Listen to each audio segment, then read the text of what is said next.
ओ भाई ईथन, देख देख यार, three modes of heat transfer: conduction, convection और रेडिएशन। अब इसको समझने के लिए जो सबसे अच्छा एग्जांपल है वो है ये आपकी क्लास, और ये आपकी क्लास टीचर। ठीक है, तो पीछे ब्लैक बोर्ड है। ये सबसे अच्छा मेथड है समझने का: कंडक्शन, कन्वेक्शन, रेडिएशन। बात समझ में आई? सो जैसे आपके क्लास में होता है यार, जो टीचर है उसको पेपर डिस्ट्रीब्यूट करना है क्लास में।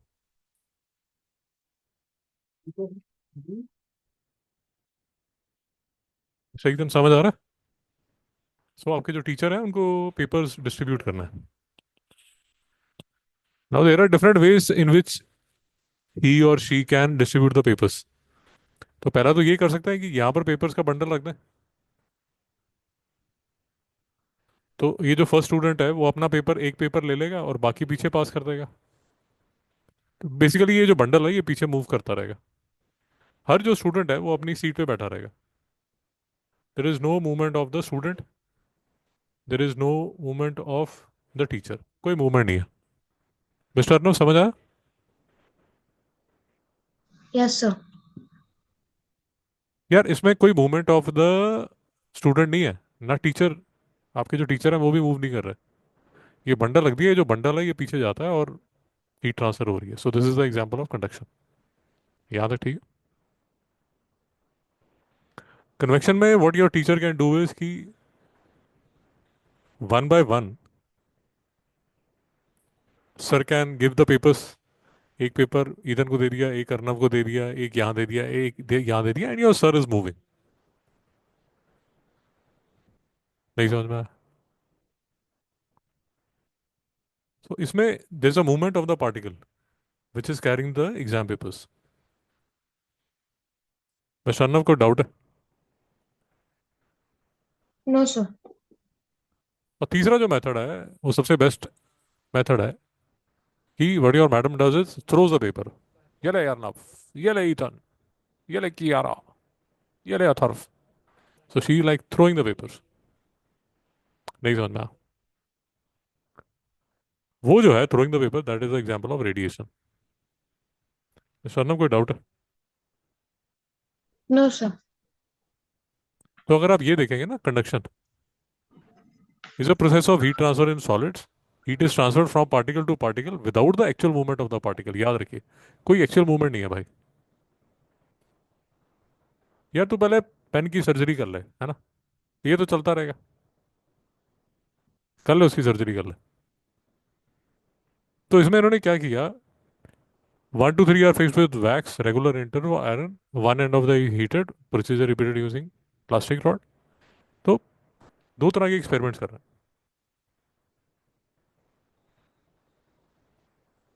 तो ऑब्जर्वेशन, एक बार मेटल रॉड ली इन्होंने और एक बार प्लास्टिक रॉड ली। समझ आ गया क्या हो रहा है? वैक्स के साथ भाई, वैक्स के साथ उन्होंने आयरन नेल्स लगा दिए। एक बार किस पे लगाया? मेटल पे। और दूसरी बार किस पे लगाया? प्लास्टिक पे। इधर कुछ समझ भी आ रहा है? नहीं आ रहा? एक्सपेरिमेंट समझा दूं फिर से? भाई आयरन नेल्स हैं, वैक्स के साथ यहाँ चिपका दिए, यहाँ चिपका दिए, यहाँ चिपका दिए। ये आयरन रॉड है। फिर आयरन नेल्स यहाँ यहाँ यहाँ चिपका दिए, स्टिक कर दिए यूजिंग वैक्स। एक बार आयरन रॉड में, दूसरी बार प्लास्टिक में। यहाँ तक ठीक है? समझ आ गया? ओ भाई, समझ आया नहीं आया? तो मेटल रॉड के साथ यस देखोगे, sir. The nail closest to the flame drops first, one by one all the nails drop and end of the opposite begins to feel warm to the touch. यहाँ तक समझ आ गया?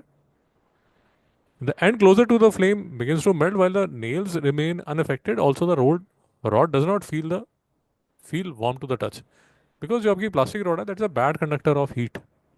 आपके cooker का जो हैंडल है वो ऐसा एक प्लास्टिक होता है ना, उसका होता है, एक सर्टन काइंड ऑफ प्लास्टिक होता है।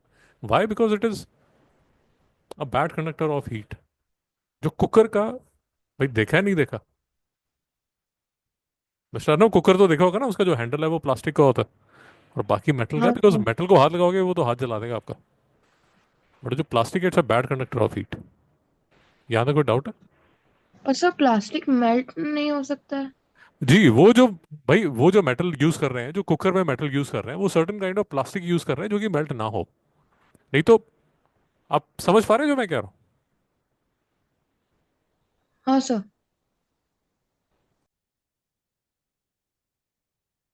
हूँ? देख पा रहे हैं आप? इसका हैंडल देख पा रहे हाँ हैं? सर। हाँ सर। हैंडल देख पा रहे हैं, हाँ।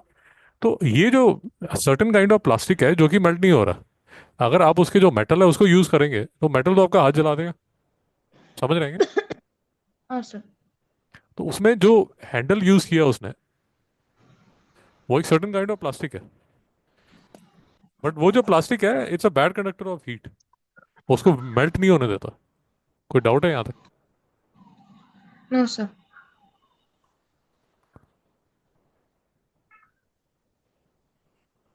इधर तरह कोई डाउट है? तो कंडक्टर्स होते हैं यार, इंसुलेटर्स होते हैं। इंसुलेटर मतलब, इसमें एग्जांपल्स आ जाएंगे, मेटल्स कोई भी कंडक्टर ले लीजिए, ग्लास, वुड, प्लास्टिक जो है वो इंसुलेटर्स हैं। यहाँ तो कोई डाउट है? सो कंक्लूजन बता रहे हैं कि सर्टेन जो मेटल्स हैं यार, वो तो अलाउ करते हैं हीट को अपने थ्रू पास करने के लिए, बट दूसरे जो हैं, जो प्लास्टिक्स हैं, वो अलाउ नहीं करते। नहीं समझ में आया? मित्रों, यहाँ तक डाउट है? नहीं सर।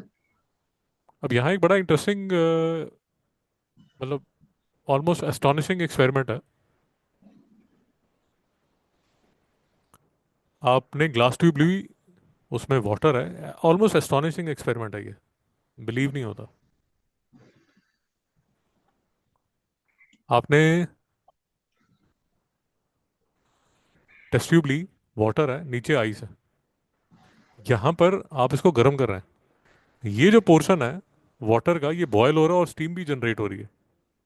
और नीचे जो आइस पड़ी हुई है, ईथन, वो ऐसी पड़ी हुई है। नहीं समझ में आया? ईथन, समझ नहीं आया? तभी कह रहा हूँ, it's almost astonishing.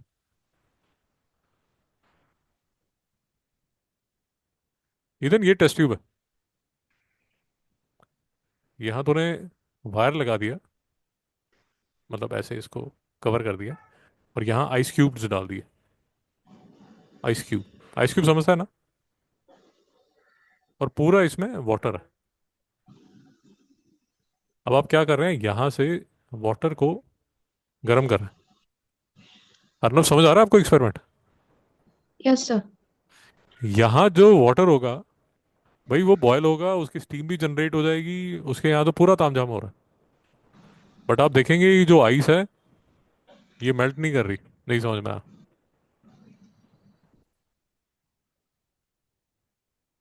Mister Arnab, doubt है? सर मतलब वहाँ आइस तक हीट क्यों नहीं जा रहा है? सर वही बताने की कोशिश कर रहा हूँ ना, यहीं। तभी तो कह रहा हूँ ये एस्टोनिशिंग है। ये नीचे लिखा है, this shows that both water and glass are poor conductors of heat. हम्म। अब मेरा जो, मैं मेरे घर पे जो माइक्रोवेव है, उसमें कुछ प्रॉब्लम है। सो फॉर एग्जांपल, मैं ग्लास ऑफ वाटर रखता हूँ, ग्लास ऑफ वाटर रखता हूँ। अभी मैं उसको 1 मिनट गर्म करता हूँ। 1 मिनट तो ज़्यादा हो गया, let us assume 30 seconds.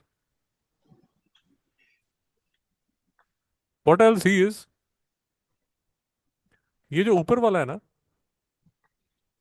Portion, ये वार्म हो जाता है। जो नीचे वाला है ना, वो ठंडा ही रहता है। नहीं समझ में आया? वो कुछ माइक्रो में सर प्रॉब्लम है। Because. But still the point remains कि वाटर जो है, it's a bad conductor of heat. ये तो आपको पता ही होगा, शायद ज्योग्राफी में आप पढ़ते हो तो। जो स्नोमैन है वो ये बिल्ड करता है इग्लू, ज्योग्राफी में शायद पढ़ते हो, बनाते हैं ना। हाँ सर। ये तो ज्योग्राफी में आप पढ़ते हो। तो स्नो का या आइस का बनाते हैं, यहाँ बैठ जाता है। तो आर्कटिक में या एक्सट्रीमली कोल्ड प्लेसेस में इग्लू बना लेते हैं, तो अंदर जो है ठंड अंदर नहीं जाती, बिकॉज जो स्नो और आइस है they are bad conductors of heat. Mister Arnab, कोई डाउट है यहाँ तक? नहीं सर।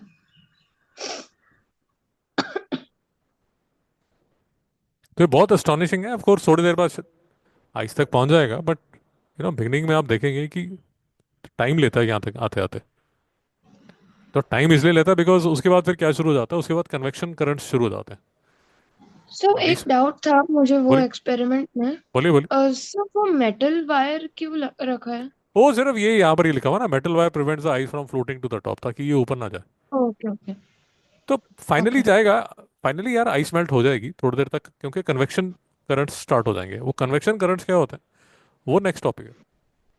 तो इनको बोलते हैं कन्वेक्शन करंट्स। इसको देखने का, कन्वेक्शन करंट्स को देखने का सबसे अच्छा तरीका ये है, बहुत ही अच्छा, one of the very simple things that you can do at home. आप जैसे हॉट वाटर ले लीजिए और उसमें टी लीव्स डाल दीजिए। टी लीव्स, घर में पत्ती होती है, पत्ती, चाय, चाय की जो चाय जो है वो थोड़ा सा स्प्रिंकल कर दीजिए, चाय की पत्ती जो होती है ना स्प्रिंकल कर दीजिए। You slowly you will start seeing these beautiful brown, ऐसे आपको दिखने शुरू हो जाते हैं। बहुत अच्छे पैटर्न, सुंदर से पैटर्न बनने शुरू हो जाते हैं, ब्यूटीफुल पैटर्न्स। तो दैट मीन्स कि उनको बोलते हैं convection. So convection is a transfer of heat through a body by the hot particles themselves moving from one place to another. उसमें क्या होता है, वो जो वाटर के अंदर कन्वेक्शन करंट्स बनने शुरू हो जाते हैं। नहीं समझ में आया? मिस्टर अर्नब, समझ नहीं आया? सर कन्वेक्शन एग्जैक्टली क्या है वो मुझे मटेरियल जो नहीं है, पता। जिस मटेरियल में हाँ। आप हीट डाल रहे हैं, वो मटेरियल जो है वो खुद मूव होना शुरू हो जाता है। So okay. फॉर एग्जाम्पल, अगर आपने पानी लिया तो पानी के जो मॉलिक्यूल्स हैं स्लोली वो मूव करना शुरू कर देते हैं, स्लोली। उसी तरह यहाँ पर ओके। अगर आपने एयर लिया तो वो कोल्ड एयर और जो कोल्ड एयर और हॉट एयर में डिफरेंशियल की वजह से जो एयर के मॉलिक्यूल्स हैं वो मूव करना शुरू कर देते हैं, डिफ्यूज होना शुरू हो जाता है। वही नहीं हम्म। समझ में आया? सो आया। कन्वेक्शन में बेसिकली मैं आपको ये कहने की कोशिश कर रहा हूँ कि कन्वेक्शन में जो मीडियम है वो एक्चुअल में मूव करेगा। यहां पर देखिए, फिर से हम्म। देखिए, आपका जो टीचर था कन्वेक्शन में, teacher had moved, teacher had moved. Conduction में आपको याद होगा टीचर भी मूव नहीं किया था, स्टूडेंट भी मूव नहीं किया था। मेरी बात नहीं समझ आ रही? हम्म। सबसे अच्छा एग्जांपल है। सो मीडियम जब मूव करता है, जब मीडियम मूव करता है उसको बोलते हैं कन्वेक्शन। यहां तो कोई डाउट? नहीं सर। इसमें पोटेशियम परमैंगनेट का दिया हो, शायद आपकी टीचर दिखा दे, लैब में यूजुअली पोटेशियम परमैंगनेट दिखा देता है। कभी मैं दिखा दूंगा आपको, यहाँ पर आप आएंगे तो मैं दिखा दूंगा। तो बहुत सुंदर एक पैटर्न सा बन जाता है। हम्म।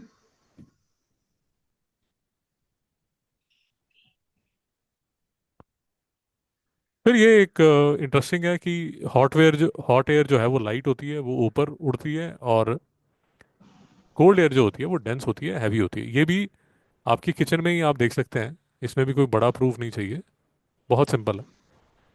देखिए, आपके घर में यूजुअली ऐसा होता है, ये साइड गैस होती है, ये पीछे फ्रिज लगा होता है। इधर तेरे घर में भी ऐसा ही है, ये गैस स्टोव होगा, इसके ऊपर पतीला होगा, इसमें पानी बॉईल कर रहा होगा, स्टीम ऊपर जा रही होगी। नहीं समझ में आया? मिस्टर कोई डाउट है? नहीं सर। स्टीम हमेशा ऊपर जा रही होगी। अभी फ्रीजर का ऊपर से फ्रीजर खोलिए, फ्रीजर खोलिए, जब इसको आप खोलेंगे तो कभी ध्यान से देखिए, जो कोल्ड एयर होती है वो नीचे आ रही होती है। कभी ध्यान से देखिए, जब भी आप फ्रीजर खोलेंगे तो वो जो कोल्ड मिस्ट होती है वो नीचे की तरफ आ रही होती है, और जो स्टीम है वो ऊपर की तरफ जा रही होती है। तो हॉट एयर जो है मूव्स अप, जो कोल्ड एयर है वो नीचे आती है, वो डेंस होती है। हॉट एयर जो स्टीम जो है वो लेस डेंस होती है, ऊपर जाती है। नहीं समझ में आया? मिस्टर अर्नब को हम्म। डाउट है? नहीं सर। तो ये याद रखिए, घर के किचन के एग्जाम्पल से। अभी जाके किचन में देखिए, फ्रीजर खोलिए, तो आप देखेंगे जो मिस्ट है, जो कोल्ड एयर है, वो नीचे की तरफ आती है। और आप हर रोज देखते हैं कि जब पानी बॉयल होता है तो स्टीम जो है वो ऊपर की तरफ जाती है। नहीं समझ में आया? अच्छा।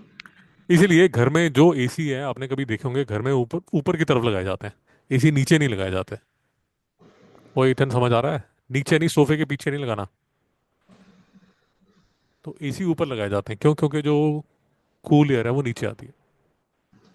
अगर आपके गांव में पुराना घर है, तो कभी आपने गांव वगैरह में देखा होगा, ऊपर एक ऐसे विंडो होती है, वहां पर ऊपर। तो मैं जिस घर में सबसे पहले रहता था, मतलब मैं जब छोटा था, तो ये डोर था। और उस टाइम, मतलब अभी भी हमारे घर में, जिस घर में मैं रहता हूँ, तो यहाँ पर विंडो होती है। अभी बॉम्बे में तो ये सब घर, वैसी रूम्स इतने छोटे हैं, बट जैसे पंचकुला में जहाँ मैं रहता हूँ, तो वहाँ ऊपर ये विंडो है। तो वार्म एयर जो है वो ऊपर से निकल आती है। सो बेसिकली ये sort of gives a cooling effect. क्योंकि बॉम्बे में घरों की जो छतें हैं वो छोटी हैं।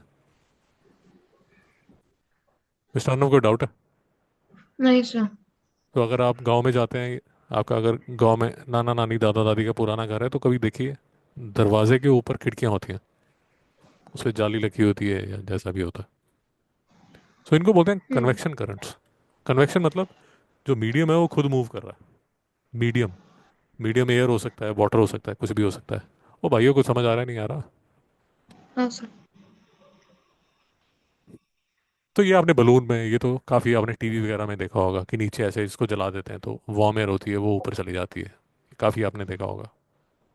तो यहाँ तक डाउट, कोई डाउट है? तो हॉट एयर बलून जो हैं, rise due to convection currents. Mister Arnab, कोई डाउट? नहीं सर। ये भी आपने देखा होगा, ये ग्लाइडर्स को देखा होगा, या कभी आपने, वैसे तो मुश्किल ही है, कभी हम्म। स्काई में देखिए, जो काइट्स होती हैं वो ऐसे फ्लोट कर रही होती हैं। कभी देखा है? ऐसे ग्लाइडर्स आपने देखे होंगे, जो पायलट्स हैं, तो वो क्या ढूंढते हैं? वो वार्म एयर करंट्स ढूंढते हैं। तो वार्म एयर करंट्स, जो काइट्स हैं, बेसिकली उस जगह पे फ्लोट कर रही होती है जहाँ वार्म एयर करंट्स हैं। तो वहाँ वो फ्लोट कर सकती है। और जो ग्लाइडर्स हैं वो भी ऐसे ही वो वाले करंट्स ढूंढते हैं जहाँ वार्म एयर ऊपर राइज कर रही है। मिस्टर अर्नब, समझ आ रहा? हाँ sir. So whenever you see a kite which is floating in the sky, you can be sure कि वहां पर जो वार्म एयर के करंट्स होंगे। यहाँ तक कोई डाउट? नहीं। अब ये एक बड़ा अच्छा इंटरेस्टिंग क्वेश्चन बनता है, मुझे पता नहीं आपसे पूछा जाएगा नहीं पूछा जाएगा, यूजुअली बड़ी क्लासेस में पूछ लिया जाता है। तो sea breeze and land breeze. तो इसमें ऐसा है कि जो लैंड है वो बहुत जल्दी गर्म हो जाती है। लैंड बहुत जल्दी गर्म हो जाती है, लैंड बहुत जल्दी ठंडी हो जाती है। तो हमेशा डिफरेंशियल हो जाता है। नहीं, मेरी बात नहीं समझ आ रही? भाई समझ आ रहा है नहीं आ रहा? मिस्टर अर्नब, हाँ आपको सर। समझ आ रहा है नहीं आ रहा? Yes sir. जैसे बॉम्बे में अब ड्यूरिंग द डे क्या होगा, ये यहाँ पर सारी बिल्डिंग्स हैं, ये हॉट हो जाएंगी। जो पानी है वो तो ठंडा, जो पानी है वो तो ठंडा ही रहेगा। तो एक डिफरेंशियल आ गया बिटवीन हॉट एंड कोल्ड। नहीं समझ में आया? हम्म। मिस्टर अर्नब, डाउट है? नहीं सर। रात को क्या होता है? उसी तरह जो लैंड है, जितनी जल्दी हॉट होती है उतनी जल्दी कोल्ड भी हो जाती है। बट जो वाटर है, वो ड्यूरिंग द डे सारा दिन गर्म रहा है, तो जो वाटर है वो हॉट हो जाता है। नहीं समझ में आया? मिस्टर अर्नब, डाउट है? नहीं सर। तो ये जब हॉट होता है, अब ध्यान से देखिए, ये जब हॉट होता है ड्यूरिंग द डे, तो एयर यहाँ राइज करती है और यहाँ नीचे बैठती है। जबकि रात को ये हॉट होता है और ये कूल होता है। तो इसको बोलते हैं नाइट ब्रीज। डायरेक्शन चेंज होती है। भाई समझ पा रहे हैं नहीं समझ पा रहे? Yes sir. सिर्फ एक छोटी सी बात याद रखिए, ये कोई इतना कॉम्प्लेक्स चीज नहीं है, सिर्फ ये बात याद रखिए, बहुत ही सिंपल चीज है। एक चीज याद रखिए, land gets heated faster than water, and land gets cool, land gets cold faster than water. बस ये बात याद रखिए। तो सुबह में ज़मीन जो है, जैसे आप अगर चौपाटी में हैं तो चौपाटी, वहाँ जो सैंड है वो बहुत ज़्यादा गर्म हो जाएगी, और वाटर तो ठंडा होगा।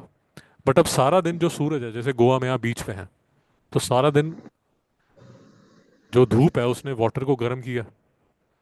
अब शाम तक वाटर गर्म हो जाता है, बट क्योंकि शाम तक टेम्परेचर थोड़ा कम होना शुरू हो जाता है, तो जो लैंड फटाफट ठंडी हो जाती है, रिवर्स हो जाता है। भाई समझ पा रहे हैं नहीं समझ पा रहे? Yes sir. इसको बोलते हैं सी ब्रीज, जो सुबह है उसको सी ब्रीज बोलते हैं, जो रात को है उसको वो लैंड ब्रीज बोलते हैं। भाई कोई डाउट है यहाँ तक? नहीं सर। तो सुबह आपको कूल ब्रीज आएगी फ्रॉम द सी, और रात को जो है warm air, cold air from the land, warm air from the sea, ऐसे चलेगा। तो इनको, मिस्टर ना, ये देखिए इसमें एक्चुअल मूवमेंट ऑफ एयर हो रही है। अगर आप देख रहे हैं ना, मीडियम में एक्चुअल में मूवमेंट हो रही है। हम्म। तो कन्वेक्शन, इनको बोलते हैं कन्वेक्शन करंट, जिसमें जो मीडियम है, मीडियम मतलब चाहे एयर है चाहे वाटर जो भी है, वो मूव कर रहा है। ओके। कंडक्शन में जो मटेरियल है वो मूव नहीं करता भाई, वो बैठा रहता है, वो नहीं मूव करता। Heat hmm. As a energy उसके थ्रू पास करती है, उसके थ्रू पास तो करती सर है। कन्वेक्शन सिर्फ फ्लूइड्स में ही हो सकता है? हाँ, करेक्ट, बिल्कुल ठीक। क्योंकि मेटल तो मूव नहीं करने देगा ना। बिल्कुल ठीक कह रहे हैं आप।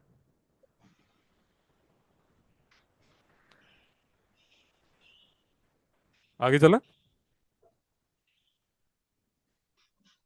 भैया आगे चलें? हाँ सर। और लास्ट में आता है यार रेडिएशन। रेडिएशन सबसे आसान है। इसमें आपकी टीचर बैठी हुई है, टीचर सबको पेपर फेंक रही है। तो इसका जो सबसे अच्छा एग्जाम्पल है मित्रों, वो ये एग्जाम्पल है सन और अर्थ का। सन और अर्थ के बीच में लैक्स ऑफ ईयर्स का वैक्यूम है, कुछ मटेरियल नहीं है, बट फिर भी जो एनर्जी पहुंच रही है हमारे हमारे पास, वो आ रही है थ्रू रेडिएशन। नहीं समझ में आई? हम्म। सो रेडिएशन है process in which material medium is not required, radiant heat होती है। थोड़ी देर हम्म। बाद आप एक दो क्लासेस, मतलब एक दो साल बाद आपको समझ आ जाएगा। तो वेव्स हैं, मतलब एनर्जी है जो ट्रांसफर होती है from one material to the, from hotter material to the colder material, because heat finally is a form of energy. बोलो भाई, छुट्टी करो, दोनों छुट्टी कीजिए। यहाँ तो कोई डाउट? भाई यहाँ तो कोई डाउट? हम्म। और यहाँ पर ये बताया जा रहा है, एब्जॉर्प्शन के बारे में बताया जा रहा है। तो आपने एक्सपेरिमेंट किया ब्लैक पेपर, वाइट पेपर और सिल्वर से। तो जो डार्क पेपर है, डार्क ऑब्जेक्ट जो है, जैसे आपने एक बड़ा फेमस क्वेश्चन बार बार पूछा जाता है, why do people, okay sir, why do people wear dark clothes in winter? तो विंटर में डार्क क्लोथ्स क्यों पहनते हैं? जैसे यूरोपियंस जो हैं वो डार्क क्लोथ्स, ब्लैक बहुत डालता है। और डेजर्ट में जो शेख वगैरह आपने देखे होंगे, हमेशा वाइट रोब्स में होता है, वाइट रोब्स में, देखा होगा ना आपने, वाइट रोब्स में होता है। क्यों वाइट रोब्स में होता है? बिकॉज जो वाइट शाइनी जो है वो रिफ्लेक्ट अवे हीट करती है, बट जो डार्क है वो अब्जॉर्ब कर लेती है। तो जैसे धूप में आप घूमने जाते हैं, तो यूजुअली आपको मॉम जो आपकी हैं वो वाइट कैप देगी, वाइट कैप देगी आपको। धूप होती है, क्रिकेटर्स वगैरह वो आपने देखा होगा, यूजुअली वाइट 5 डे में वाइट कैप्स डालते हैं, because that doesn't absorb heat. और यहाँ पर आप ये इसमें भी देख रहे हैं, ये टेम्परेचर रीडिंग आपकी बुक में अगर आप देखेंगे तो टेम्परेचर रीडिंग से भी आपको समझ आ रहा है। भाई इथन समझ आया? मिस्टर अर्नब समझ आया? Yes sir.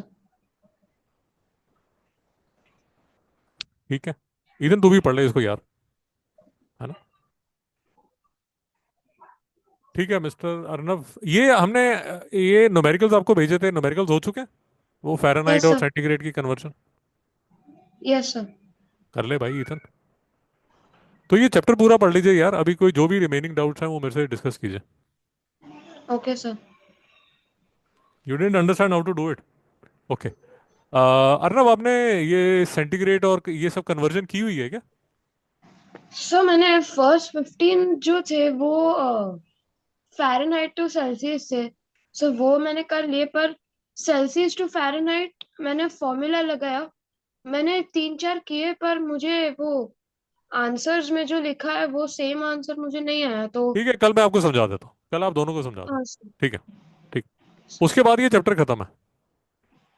Okay sir. ठीक है, छुट्टी कीजिए, मैं मीटिंग बाय बंद कर रहा सर। हूँ। हाँ सर, थैंक यू।